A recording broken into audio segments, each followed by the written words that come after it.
Welcome to the Sourcing Hero podcast, produced by Una, a group purchasing organization that empowers sourcing heroes, and Art of Procurement, the world's largest procurement podcast network. I'm your host, Kelly Barner. The goal of the Sourcing Hero podcast is to capture the epic stories of people who are rising up and beating the odds to create exceptional value within procurement, directly from those heroes themselves.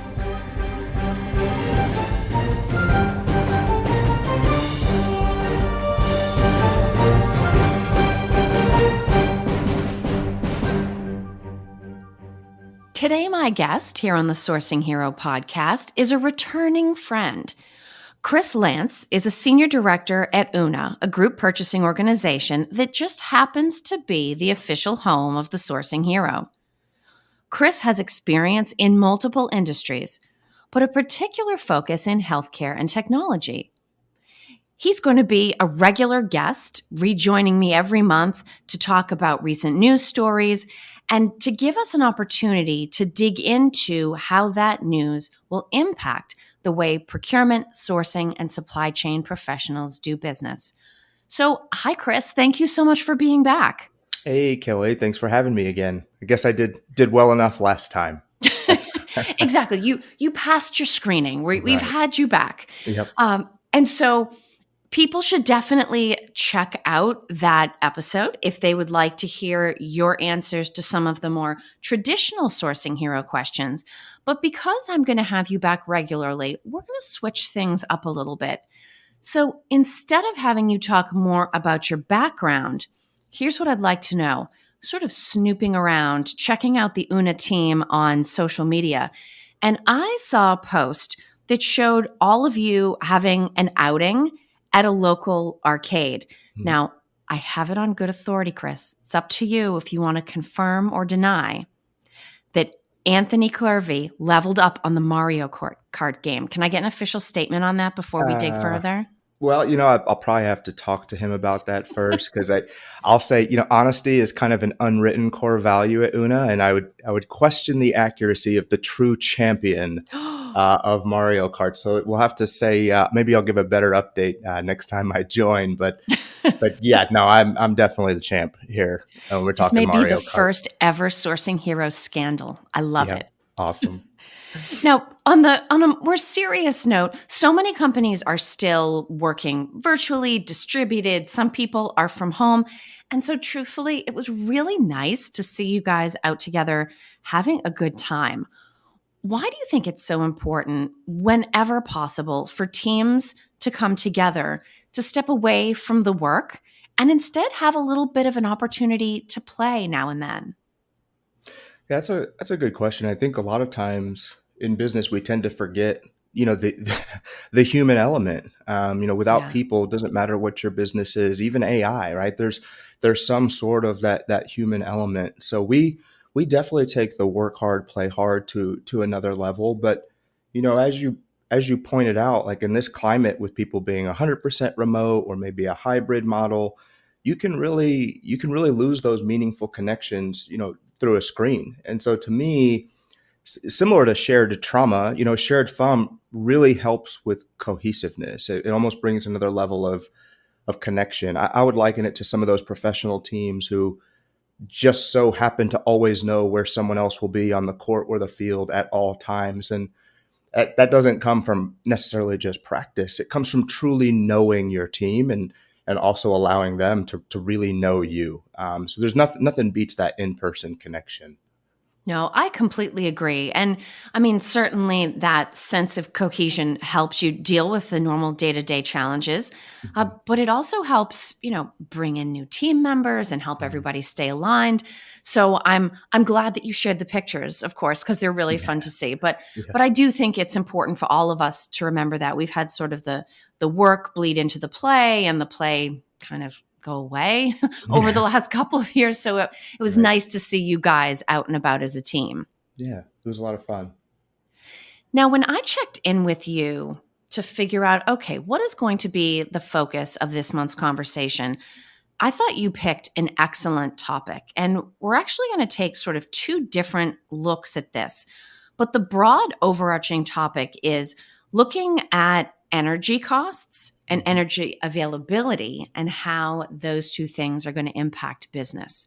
Mm-hmm. So the first piece that we're going to take a look at, and this already has me stressing out a little bit, is the potential for rolling blackouts this summer. Mm-hmm. So why don't you kind of share a little bit about what you've seen and heard and read, and then we'll kind of talk about how people might want to be preparing for if this comes to pass.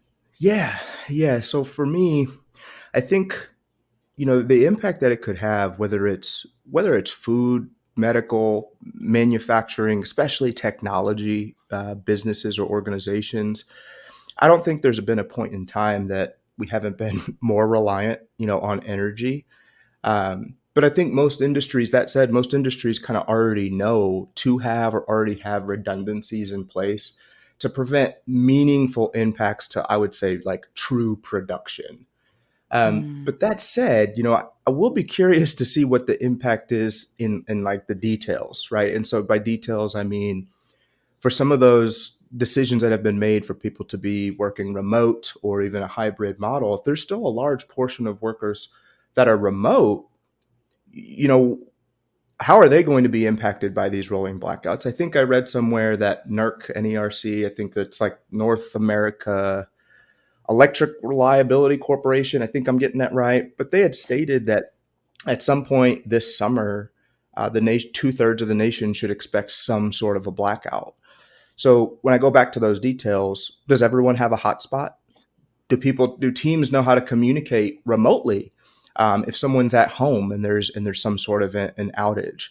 And so those are the things, whether it be it's more downstream, right? The mm. project managers or the communication is what I would truly be curious to see kind of what happens there. Yeah.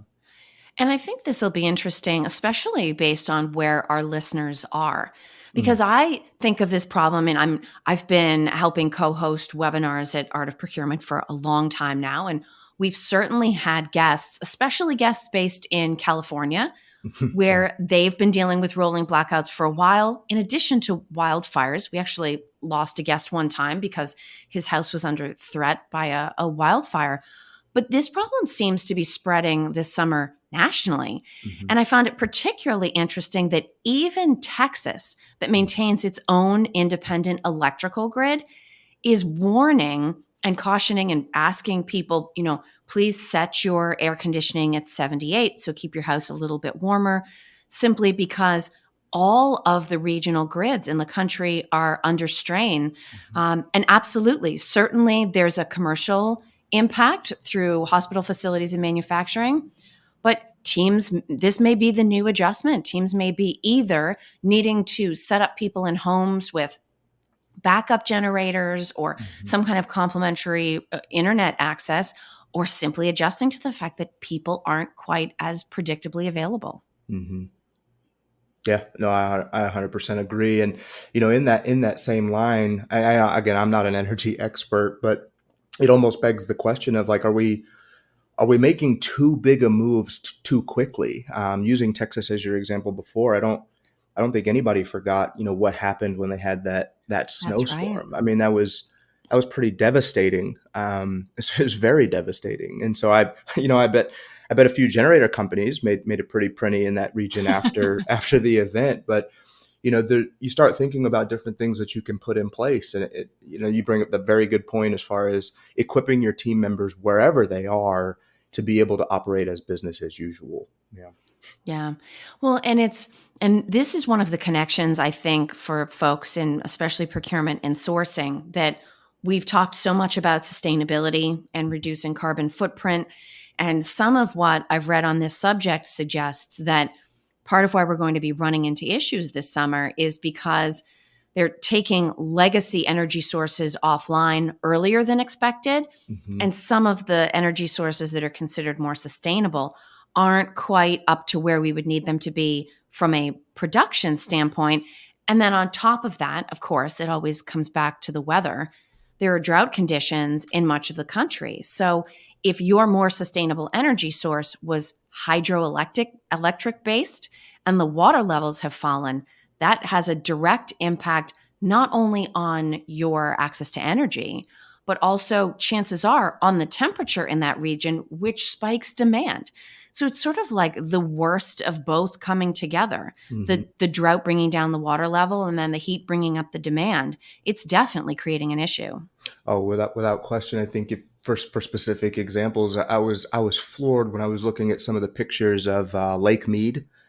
I Yes. think I did a Google, like a side by side comparison of, I think it was in the 80s or 90s versus like currently in 2022. And I was even reading a headline. I think they're finding boats and, my goodness, bodies, because Oh the my water gosh. level is so low that I think even one of the intake valves is like exposed. It's that low, and so it's a very dire situation when you think about not just drinking water, but how much of the West actually uses some of those dams and that hydroelectric power. It makes you pause. It really does. No, it definitely does. And I'll tell you, Kris, so I live in the Boston area. So Massachusetts is a relatively high tax state as the country is concerned. And I will tell you what makes me pause. That's when I go to the gas pump and I go to put gas in my SUV, because of course I have to be able to drive my party bus full of kids around town to soccer and all that. That's the other thing about energy that we have to think about. Yes, there's facilities that need energy, but when we think about the cost of consumer fuel, when we think about increased costs in diesel for freight Mhm. and what that's doing to all of the things that have to be bought and sold in our economy, that's the other thing we need to consider from an energy and a cost standpoint, isn't it? Oh, without question. Using that same example, there was another headline that jumped out to me. I think it was Michigan. So if somebody listens and I'm incorrect, please correct me. We But take fact but checks, yeah, absolutely. but I believe in Michigan, I think there was a specific county. The sheriff department actually said for all non-emergency calls, they're like cutting the response time because Yes. gas is just so insane that they're like, we can't we can't just be running to everything. But it's not where we want to be. And so leaving the why aside, because I would argue there's probably some popular and unpopular opinions. I think the reality, though, is even just based on last Friday's CPI numbers, I think it was like 34.5 or 34.6% that were up year over year in just energy costs, which is tremendous, and I don't believe is factored into inflation numbers. But May alone was up, I think, 3.9%. Natural gas up like 8%. So it's energy across the board is just costing more. And while those numbers are staggering, it's not even close to what I believe Europe is experiencing on just an incredible scale. So, and to your point, getting away from maybe residential, more like businesses, I think these things are actually going to contribute to deepening maybe some of these shortages. Yeah, I think a lot of, especially these independent diesel truck drivers, right? A lot of them, they're parking their trucks because that's right. the amount of money that they'll make versus what it's just going to cost them to operate it doesn't make any financial sense. So I don't like the perfect storm. I think I said that last time because perfect storm is supposed to be rare, but wow, my goodness, every storm is seeming awfully perfect. So, It is. And it seems to be something of a circular problem. So I mhm. did a little bit of checking to sort of see, okay, what are all of the different things driving the current prices of gasoline? And it's so interesting because when you look at the cost of a gallon of gas, oil prices represent about half of that. So, okay, what makes up the other half? And this does vary by state. And in some cases, also, there are local city taxes placed on gas as well. But if we just stay with sort of a general idea, half of the cost of that gallon of gas is the oil prices. Then you have to add on top of that the cost of refining, the cost of distribution, and then the taxes. But what's interesting to me about that is that refining requires energy. Okay, we've already established that's up. It also requires labor, that's up. And the same thing with distribution. Now, it's not always true, but in many cases, this fuel is being distributed or transported to the point of purchase in vehicles that are consuming fuel. And so, Right. even the fact that it's already expensive and we have to get it out there and we're transporting it via expensive means, you Mhm. just sort of pile that right back on top. Um, And so hopefully, I mean, the biggest thing that would bring about a change would be if the oil prices themselves would come back down. But all of these things sort of seem to be compounding in the worst way possible. No, I absolutely agree. And the nut I'm trying to crack is what reverses this. What I mean, if obviously focusing on things that we can control, so not maybe policies or things like that, but what reverses it? And I scratch my head. I really don't know. I mean, typically, with less of a demand, you think prices would come down.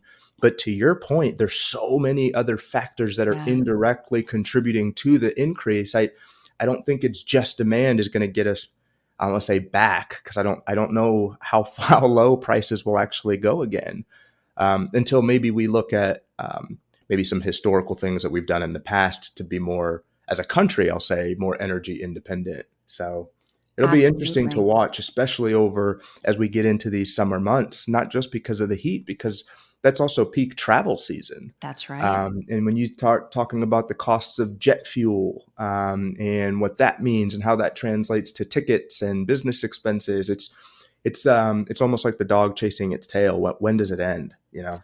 No, it definitely is. And it's so interesting that you bring up summer travel, because there have been a lot of articles recently about how we are truly switching to an experience economy. So everybody stayed home and bought stuff for 2 years. We've all got new appliances and maybe a new couch and maybe a new TV. And people are now saying, you know what? Yes, airfare is up, but I haven't seen Auntie so and so or cousin such and such in 2 or 3 years, Mhm. or I need to get away from Auntie so and so and cousin such and such. Yeah. So I'm going to buy the plane ticket and I'm going to go to Maui or California anyway. Mhm. But we're reallocating funds. So we're now moving funds away from goods purchases that we would have been making. And Mhm. so even our willingness to pay for higher rates of travel and concerts and dining and in all of those things, it's taking an impact on retailers, and they're all getting stuck with inventory. So it's fascinating how interconnected this whole system is. Oh, what a tangled web we weave. That is true. Now, just like we did last time, Kris, we want to get into these sort of in depth topics, but we also want to leave people at the end of the conversation with a little bit of inspiration. And as we joked at the outset, you've already passed your screening, so we have your answer about heroism. Mhm. So I was trying to think about sort of an inspirational tie in based on what we've been talking about today. And so here's what I want to put to you. We've been talking about literal energy sources, right? Gasoline for cars, diesel for freight. We've been talking about whether it's electric or some other kind of energy source getting to buildings and manufacturing sites. But for strategic workers, right? Intellectual or even philosophical energy Mm. is just as important as what you put in the tank of your car that makes it go. Mhm. And I think we've clearly, you and I both stay on top of the news. All of these news stories we're reading, they do have a way of sort of piling on and piling on. And then we Mhm. go to work and we need to deal with the challenges associated with the piling on. Even if you love your job, it still does become challenging over time. Mhm. So I would like to hear from you, what sources of mental energy do you draw upon to get yourself through trying times? Ooh. So so for me, I guess when the rubber's always met the road, I've always looked back, at how my parents have handled maybe adversity or difficult situations, I would say, and kind of a closely held thought or quote or saying that we've always said was tough times don't last, but tough people do. So, so for me, it's less about energy on demand, I guess, if you will. It's more about remembering your true why, because and not your the cliche why that everybody might want to post about, but your true why. Because at the end of the day, your resilience or your source of strength, if you will only be as strong as your true, closely held reasons for why you're doing what you do. And if you don't really believe in that, when things get tough, things tend to slide. So that's what I would say. It sounds kind of cliche, but really, really understanding and believing in your why before times get tough. And I would also say there's nothing beats planning ahead. Look into the future Absolutely. at that worst case scenario, and play it out in your head. Because when times get tough, when your brain's able to say, well, I've been here before, and this is how in my mind we got through it, it's a much better feeling, at least, than the sky is falling, what's going on. So. Well, what's interesting about that is, as I listen to you share that, believe it or not, what comes to mind is something that somebody told me once about peanut butter and jelly sandwiches. And I genuinely hope that this is true because I've lived some portion of my life based on this information. But especially if you have it on wheat bread, apparently, for the fiber, a peanut butter and jelly sandwich is one of the best energy sources you can get quickly and cost effectively, because the sugar from the jelly is sort of your short-term energy shock, right? It like, boom, that's the quick, get your body going, that gets you up and running. But it's the peanut butter and the protein in it that takes the longer time to digest and hit, but it actually carries you further. And so for me, that's kind of what comes to mind when you talk about, yes, there's a short-term why. Why am I going to join this Zoom call? Why am I going to send this email? And that might get us through the tasks, but that longer, deeper, more sustainable why of what truly drives me, what sort of a difference am I trying to make? That sounds like it connects to the advice your parents gave about tough people lasting when tough times don't. That's sort of that, that peanut butter that's really going to hold you in the long run and hopefully carry us past where we're quite so worried about rolling blackouts or the cost per gallon of gas.